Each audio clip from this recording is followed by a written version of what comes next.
مصر كلها اتفرجت على الحلقة بتاعت الإيكيلانس.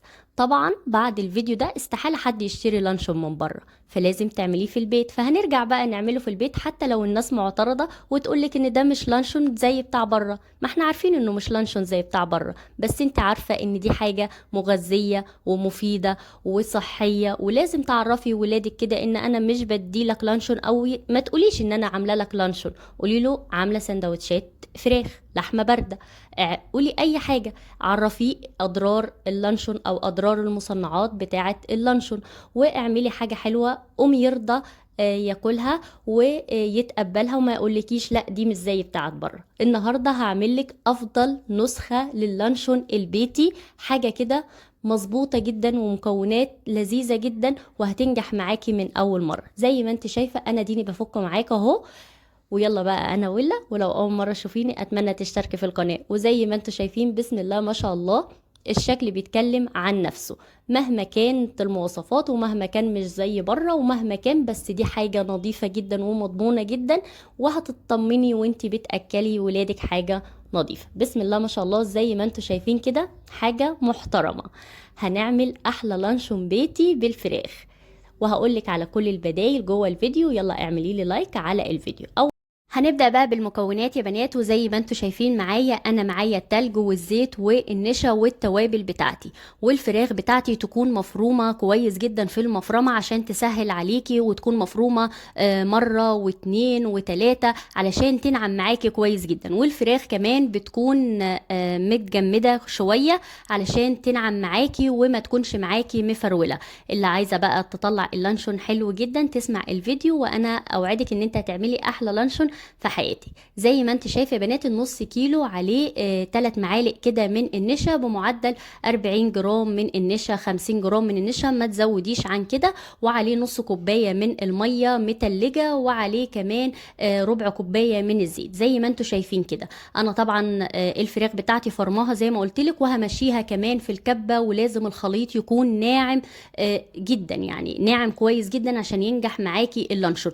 والفراخ بتاعتي تكون ما فيهاش اي عروق وما فيهاش اي جلد وما فيهاش اي حاجه. ولو لو صدفتك وانت بتعملي الوصفه بتاعتك فانت بتحوشي اي عروق في خليط اللانشون بتاعك. التوابل بتاعتي يا بنات انا حطيت ملح وفلفل وبصل بودر وتوم بودر، بابريكا، بس بقى. وحطيت ايه كمان جنزبيل، وحطيت جوز الطيب، وحطيت زعتر. هي دي التوابل بتاعتي. وتقدري كل مرة تستخدمي توابل مختلفة بيديكي طعم مختلف، تبدلي بدل التوابل دي وتحطي مثلا توابل تبع اللحوم.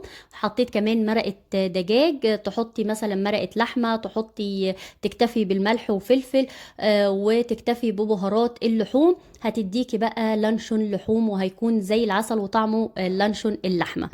عايزه اقول لك كمان في توابل بسيطه جدا ان انت تجيبي تستخدمي الكيس بتاع الشركات اللي هو خلطه الشيش طاووق او خلطه الشاورما مع الملح والفلفل ومرقه الدجاج.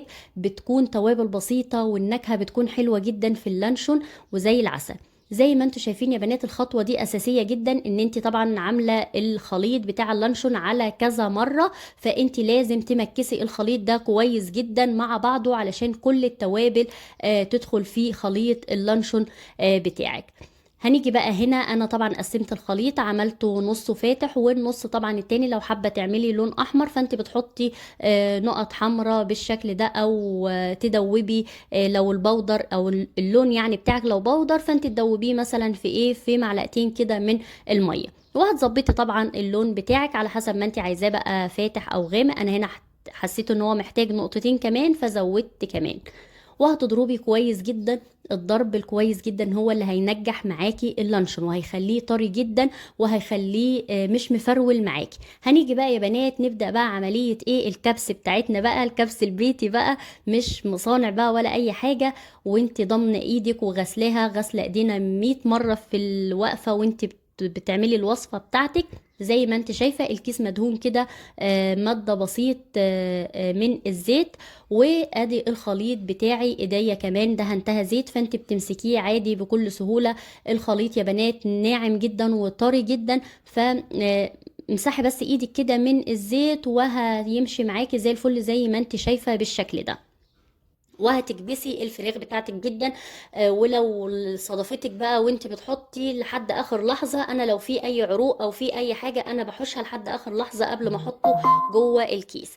زي ما انتوا شايفين كده يا بنات. وهكبس بقى كويس جدا باي حاجة، بمسطرة، باسكرابر. حابة طبعا تحطي في الاكياس وتوزني براحتك. انا هنا دبوس، الدبوس بتاع الطرحة العادي، وتخرمي الكيس من كل حتة علشان الفراغات بتاعة الهواء تطلع من الكيس، عشان اللانشون بتاعك تكون مساماته مظبوطة، وما يكونش فيه مسامات واسعة. ناس كتير بتعمل اللانشون وتلاقي فيه كده اخرام كتيرة او مسامات واسعة كده، فانت تعرفي ده كده بيكون ايه، مش كبسه كويس. شايفين انا بعمل كام مرة وبخرم كام مرة علشان كل الهواء يطلع من اللانشون بتاعي زي ما انت شايفة. ولفيت الكيس بالشكل ده، وهلفه بقى بستريتش كويس جدا. هيكون معاكي بالشكل ده، وهنربطه كويس جدا من الجنب ده ومن الجنب ده علشان يكون متماسك معاكي، وعلشان يكون مكبوس معاكي كويس جدا ويطلع زي بتاع بره بالظبط. احنا ليه بقى بنلف كل ده بنكفنه كده زي ما انتوا شايفين؟ علشان ما ينفعش يدخله اي بخار خالص في التسوية. ما ينفعش يدخله اي بخار مية، ولا ينفع يدخله اي سوائل، لانه ساعتها هيبوظ منك وهيعجن. وممكن كمان تبص تلاقي الرول بتاع اللانشون مقسوم كده من النص، او اتكسر معاكي. فلازم يا بنات نلفه لفة محكمة. انا كمان لفيته في ورق فويل، وورق الفويل كمان خدته عليه، يعني لفيت عليه كمان لفة استرتش زي ما انت شايفة كده. التسوية بقى يا بنات هنسويه على بخار مية زي ما انتوا شايفين. الحلة بتاعتي فيها مية سخنة والمصفاية، وهحط رولات اللانشون على المصفاية، وهغطي المصفاية كويس جدا بورقة فويل. عايزين نكتم يا بنات البخار علشان يسوي لي اللانشون. بعد ساعة بالظبط يا بنات، خلال التسوية انا بقولك ان انتي تقلبيه. بعد مثلا نص ساعة تروحي تقلبيه على الجنب التاني، وتلاحظي طبعا انا عاملة مقاسات صغيرة مقاسات كبيرة. فالمقاسات الصغيرة بعد ساعة بالظبط هي اللي تطلعيها. ولو في عندك مقاس كبير وكده فانتي سيبيه كمان نص ساعة او تلت ساعة. لازم يا بنات يستوي كويس جدا، وعلشان ما يكونش معاكي معجن من جوه. وكمان ما ينفعش زي ما قلت لك توصل له اي سوائل او اي ميه، فانتي لفيه كويس جدا. الحركة دي يا بنات اللي انتوا شايفينها دي حركة أساسية. بعد ما هيبرد، بعد ما هيستوي معاكي تحطيه على الرخامة ويبرد تماما، ما تجيش عنده. وبعدين بقى تبدأي تفتحيه زي ما شفتوا معايا في أول الفيديو، واعملي الحركة دي. لازم تلفي رولات اللانشون في مناديل ورق علشان بتمص كل السوائل. لانك انت لو مسكتي اللانشون كده وحطيتيه جوه كيس او حطيتيه جوه علبة وشلتيه في التلاجة، هتشوفي كمية مية وكمية بخار رهيبة جوه العلبة بتاعة اللانشون. فلازم تلفيه بالشكل ده، وبعدين تدخليه جوه التلاجة يبرد لتاني يوم عشان نقدمه ونعمل بيه السندوتشات. زي ما انتوا شايفين بسم الله ما شاء الله، مرن جدا وحلو جدا للأمانة. أنا كان نفسي أقدمه لكم بطريقة أحلى من كده، بس والله العظيم دي كانت الساعة 4 الفجر، فكنت خلاص تعبت وفرهدت، واستحالة أصحى الصبح الساعة 6 وأقف أصور كمان. فزي ما انتوا شايفين اعملي له لايك بقى، اعملي لي لايك وقولي لي رايك في الفيديو بتاعي. شايفين يا بنات بسم الله ما شاء الله ناعم جدا وحلو جدا، وفي مطه حلوه جدا هتبان خالص لما تبرد.